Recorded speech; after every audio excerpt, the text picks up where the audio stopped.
This video is sponsored by Displate.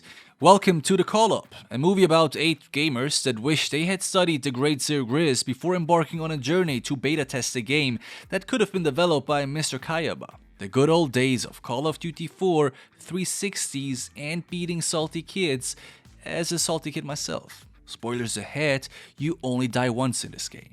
By the way, clicking the like button and leaving a comment is a great way to support this channel. It may just be a click for you, but every little thing adds up. Thank you very much, and I hope you love the show today. In the near future, a complete stranger receives a random text message inviting him to a dubious office building that you can't find on Google. So far, so good. As our character enters the building, makes it to the 25th floor, he gets to meet 7 other people that have received the same message. Now, despite the nature of that anonymous invitation, none of them think it might not be a good idea to be here, which pretty much breaks every rule we teach our children. Now, once all of them have come together, a terrible e-voice that is definitely not generated by Joey from Speechala says this. Welcome to beta testing. Please sign in on the tablets provided. Now, there are many things here that go terribly wrong, but before we continue, a few words from our sponsor. Displate offers unique metal posters from creators all over the world. They have currently over 1.3 million licensed and truly unique art pieces available, some of which from official partners like Marvel, DC Comics, or Animal Planet. I have received these plates from Displate recently, and I genuinely love them. It's not just the plates that are stunning, but they're also very easy to set up.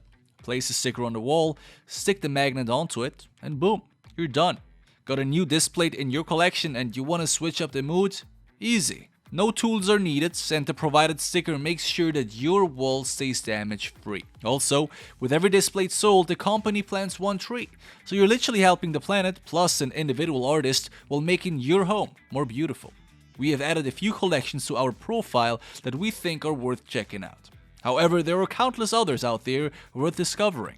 Click on our link in the description for a discount and get your Displates today. With that said, thank you Displate for sponsoring this video. And now, back to the movie. So, our characters need to register themselves and stand by for further announcements. At this point, none of them have any idea what is actually going on.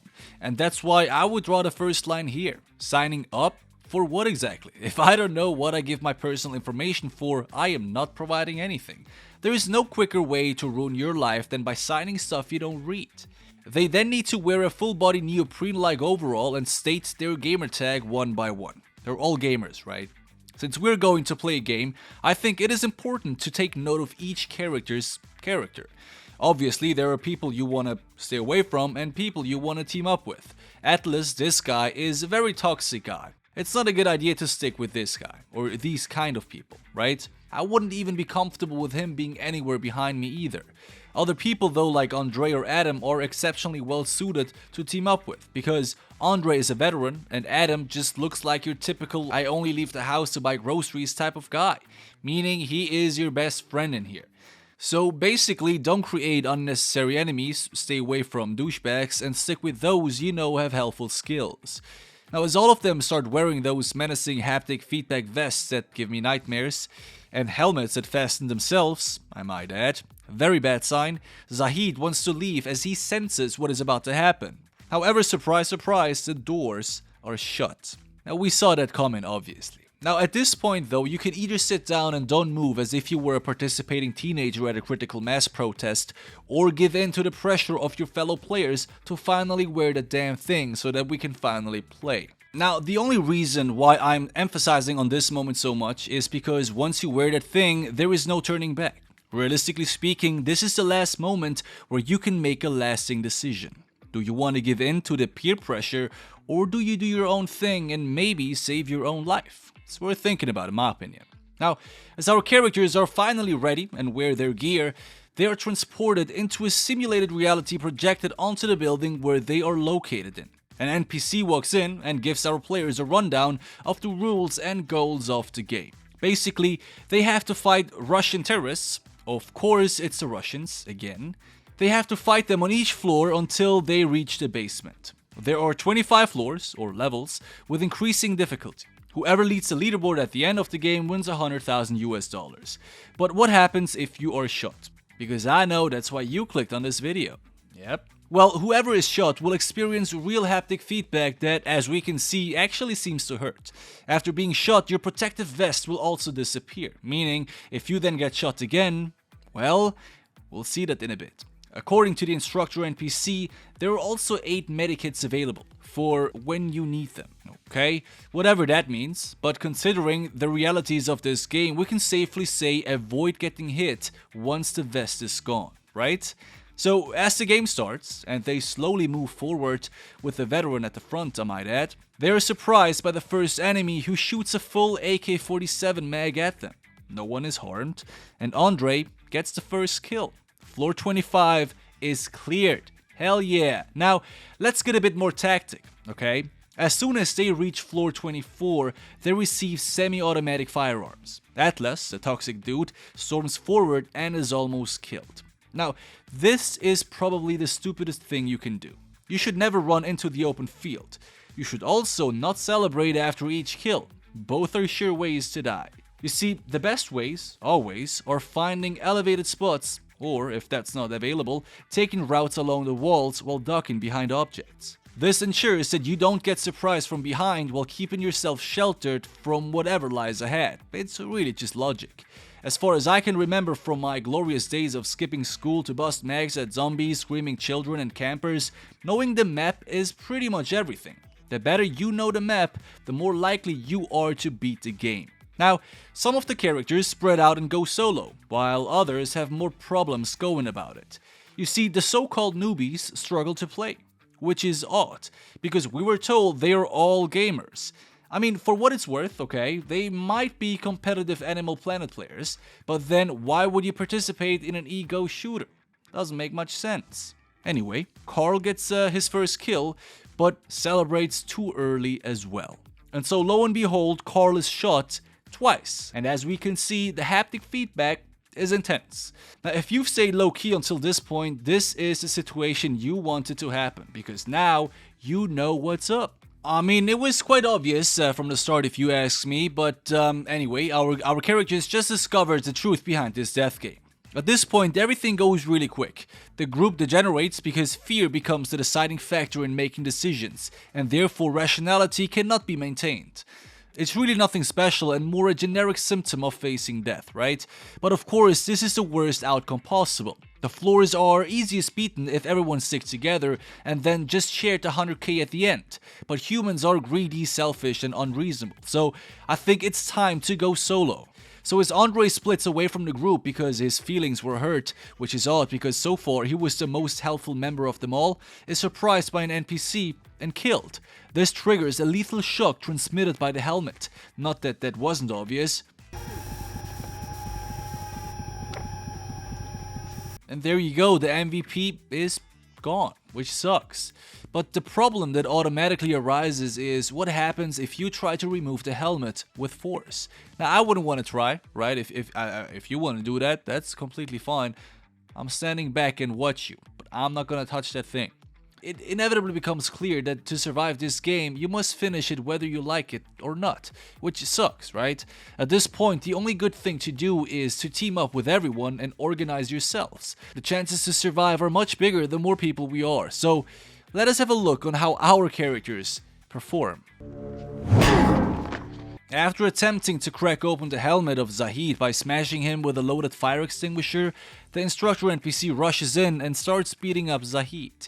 Now, we could try shooting down this NPC, right? But that might not be a good idea. As you guys know, game masters have pretty much godlike powers in-game, so agitating them in any shape or form is probably a bad idea. So unless we find the glitch, we are bound to proceed. Does any one of you remember that glitch in GTA 4 where you could enter buildings and shoot cops without being hit? Doesn't matter. When our characters proceed, Zahid just walks straight through one of the objects, knowing it is only a projection. Now, this is actually very interesting, because the bullets can penetrate these objects, but if you can walk through them, you can also hide inside of them. So technically, you could hide yourself inside of them and be safe for as long as you remain in there. So if you ran out of ammo, or you get shot and lose your vest and you don't have a medikit left, hiding yourself like that is a solid chance until the others have cleared the room. and if we're lucky, we could even shoot out of it while not be shot at all. It's definitely worth a try. If that works, it's an easy way to break the game and win the battle without any further casualties. However, on floor 17, they try one more time to get out of the map by smashing one of the windows. Speedrunners know what's happening here. Getting out of the map is the fastest way to beat a game, but not when you have a sergeant storming in every time you try. Yep, that's right. Zahid is beaten so much again, he falls down a staircase and breaks his leg.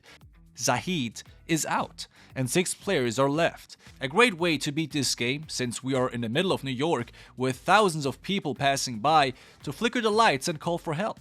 In such a big city with so many people constantly connected to social media, dozens of videos would surface in no time showing our call for help.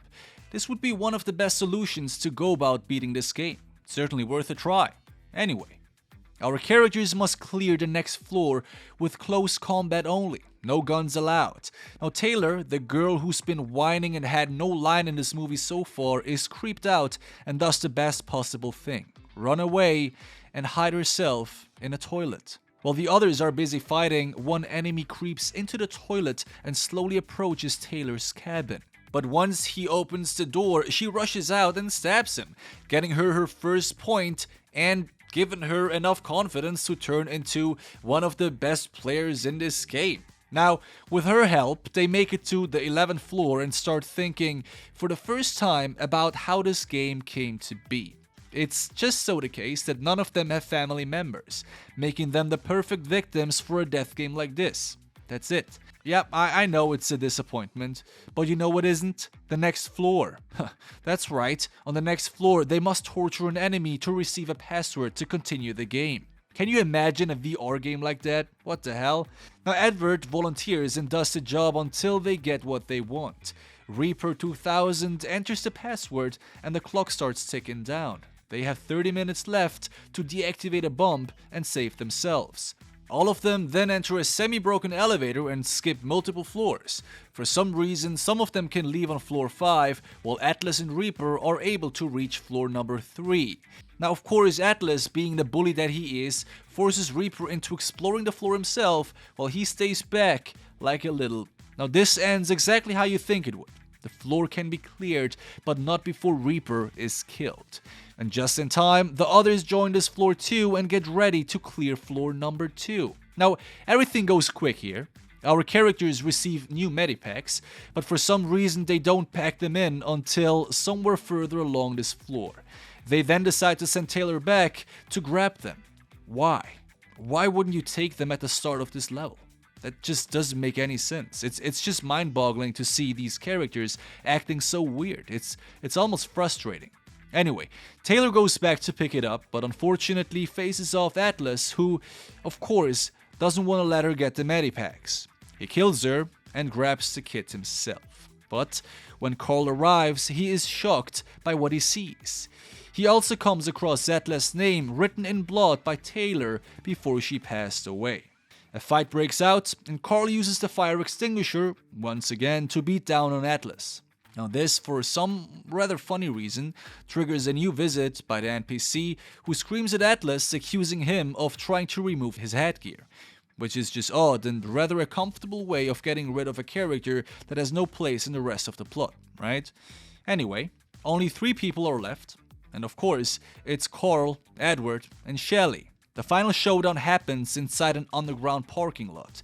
Now the mistakes these characters make though, makes me uncomfortable.